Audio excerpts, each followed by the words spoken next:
You wanna hear something silly? Bears can't parallel park. You wanna hear something even sillier?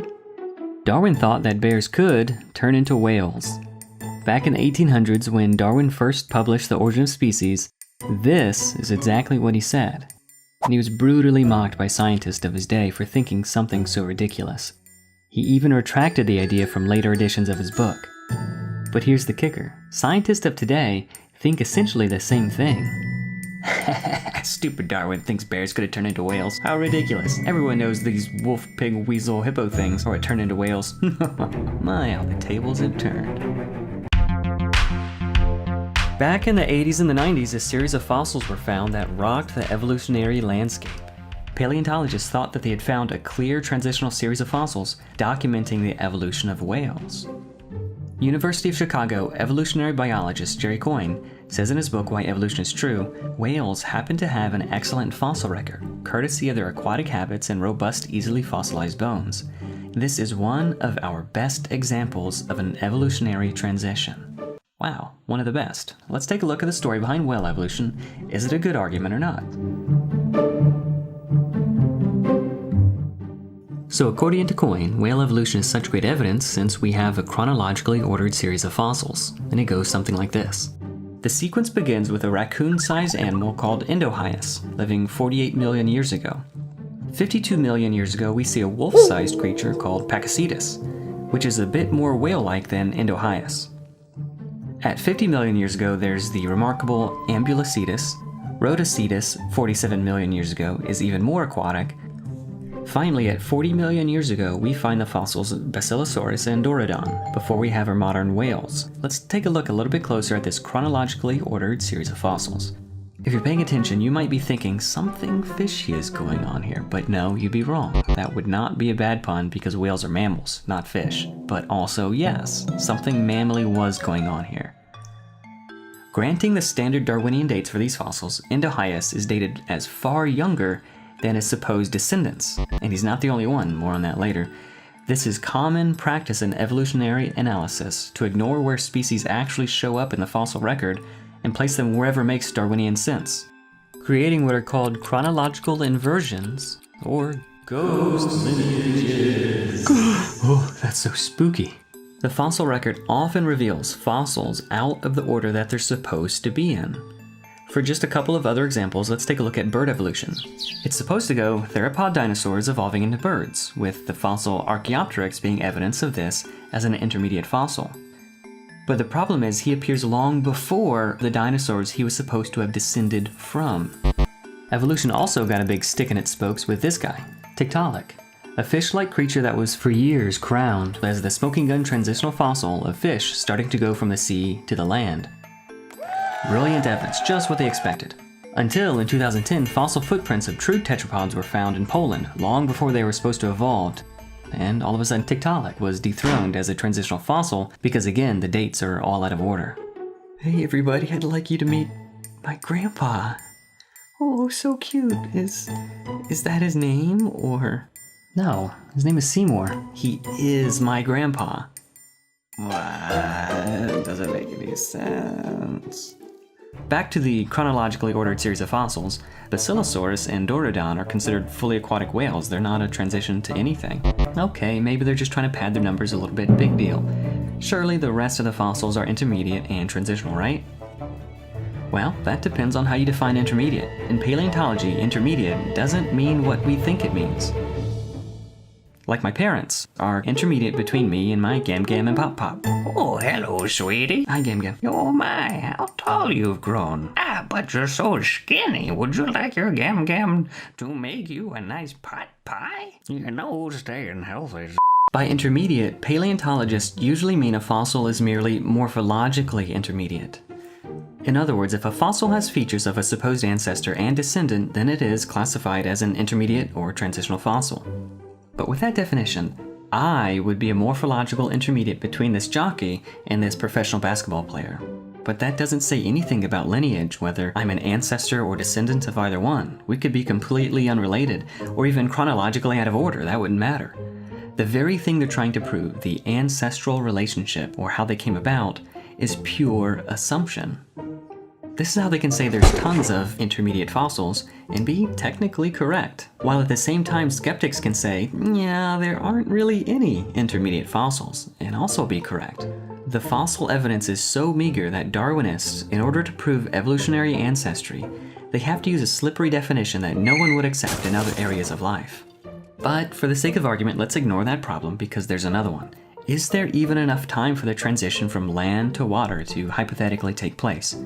Again, taking the standard evolutionary numbers for granted, we've got about 8 to 10 million years to go from the land mammal Pakicetus to fully aquatic whales.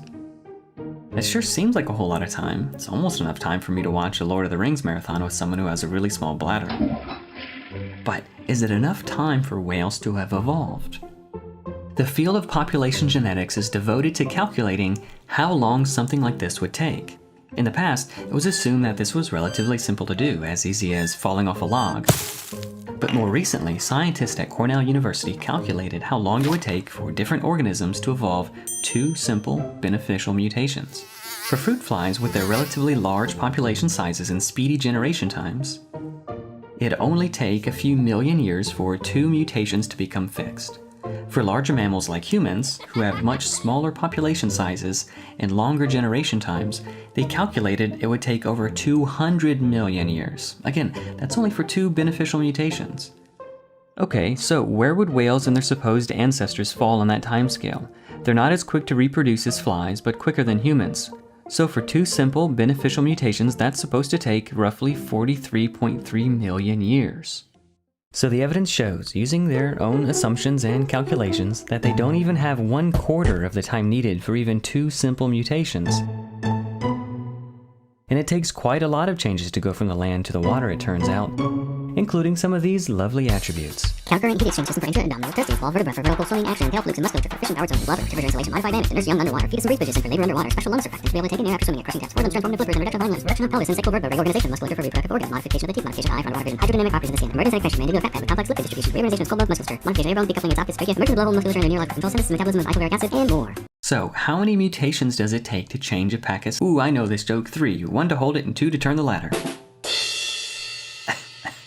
How many mutations does it take to change a Pakicetus to a whale? Not where I would have gone with that joke, but what do I know? To put that in context, take giraffes and their derpy little short-necked pals, the okapi. They're quite similar, and a recent paper studied their differences and found surprisingly 70 different genes that likely contributed to the giraffe's appearance. If animals that similar required 70 gene changes for basically just a longer neck and stronger heart, it's a pretty safe bet that animals as different as Pakicetus and whales would require at least as many, and more likely many thousands more. But it gets worse. Recently, a new basilosauride fossil was found in Antarctica that, even using the most generous dates for Darwinists, cuts down the time available for the whale transition to about half of the already not enough time of 8 million years, and could even place fully aquatic whales before Rhodocetus, before Ambulocetus, and contemporary with, or even before Pakicetus, destroying the entire fossil timeline. So is the whale transitional fossil series any good? Well, once you take into account the padding of their numbers, the chronological inversions, the ghost lineages, more recent fossil finds that discredit the timeline, and their creative use of definitions for what it even means to be a transitional fossil, the mathematical problems using their own numbers, they're all very clever tricks. But once you see how all of this works, it's quite a bit less impressive. To be fair, scientists aren't doing this maliciously. They really believe that evolution is just obviously true. So they reason, whether we have 8 million years or 4 million years, lots of fossils or no fossils. If evolution is true and we have whales today, then they must have been able to evolve, regardless of any problems that pop up. But if you don't presuppose evolution, if you treat it as a hypothesis rather than an assumption, then problems like these become far more difficult to hand-wave away. So these fossil finds certainly are interesting and worth debating, but there's a lot more to it than the uncritical, glossy, one-sided story being told. If this is one of the best evidences for evolution, what does that mean for their other evidence that's not as good?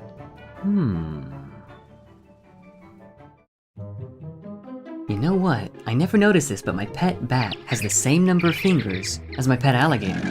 Isn't that a quinky-dink? One of the main arguments Darwin used for his theory was that of homology, these odd similarities between very different animals. Why would they be so similar unless they were related? And this does make sense. After all, take siblings. They look pretty similar. They're closely related. Then take cousins or third uncles or former roommates, or that weird guy down the street who's always going on about how he's a real human, but you're pretty sure he's just a stack of goblins in a trench coat. You can't fool me, I'm onto you. Anywho, Darwin wasn't the first one to notice this, but he did harness it as a central proof in the origin of species. It's to this day used as great evidence for evolution, but is it really? Here's the story. Careful observers for a long time have noticed that very different creatures have very similar bits. These sorts of ideas date all the way back to Aristotle. If we fast forward to the 1800s, anatomist Sir Richard Owen coined a term for these observations: homology. Take a look at this guy. He's got an arm that starts with one bone, followed by two bones, and then lots of tiny bones for the wrist and fingers and whatnot. Great for grabbing stuff and high-fiving. Whales and dogs have basically the same structure, but they're not so good at those things. Why in the world would that be the case? Before Darwin, biologists chalked this up to common design. Just like a painter has a particular style and reuses similar colors or themes that he likes across a lot of his work, so the thinking went, similarities in animal design pointed to a common designer. A few years later, along comes Darwin, and he figured that these structural similarities were important evidence for his theory of evolution. So, rather than a common designer, he instead credited common ancestry. But which is the proper explanation for these obvious similarities? Enter biologist Tim Barra. Guys, I've got a really good illustration. It'll totally put this question to bed. If you look at a 1953 Corvette and compare it to the latest model, only the most general resemblances are evident.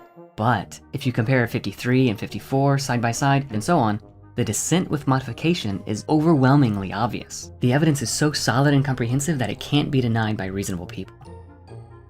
In using this analogy, Dr. Barra actually demonstrates precisely the opposite of what he intended. Here's why.